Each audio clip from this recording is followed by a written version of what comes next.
E erdhë shpallja nga Allahu Dhu Xhelal, thot urdhëroj popullin tënd tash të dilin për atë vendit. Ben Israel kanë kërkuar nga faraoni ta kenë një ditë feste. Do të bëheshin ata, do thonë për të festu, jo për diçka tjetër. Kjo si një formë organizimi i tyre i mbrëmshëm për të ikë nga Egjipti.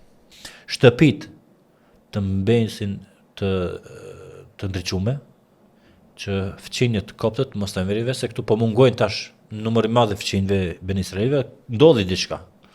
Ishin të urdhëruar që bisedat e tyre t'i bënin fshehtës, me zot të ulët, të mos e thirrnin njëri tjetrin me zot të lartë, me emna. Dhe dalja e tyre të jetë natën, masi që festa po zhvillohej kinse, dhe dilnin gadal, nuk flitej për numër i vogël. Thuaj që ka qenë numri që 2.600.000 persona. Dolën, por nuk i iki lajmi faraonit.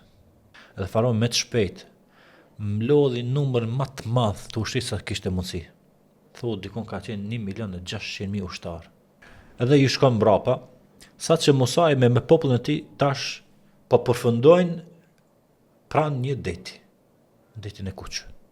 Edhe tash rrugë alternative për ndet nuk ka.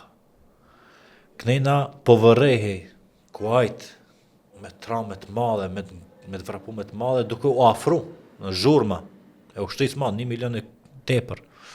Deti para, mbrapa ushtria, s'ki ka me hik. Ku do të shkosh në gjatë shmajt, i zonë ti je. Do të nuk mundesh me hik për ti. Vetëm Musai se nuk i kishte hup shpresën në Allahun Dhu Xhelal, thotë jo, asnjëherë. Unë kam Zotin para, ai ka më modzu. Edhe pse nuk dije se çka do të ndodhte, se si do të ndodhte shpëtimi.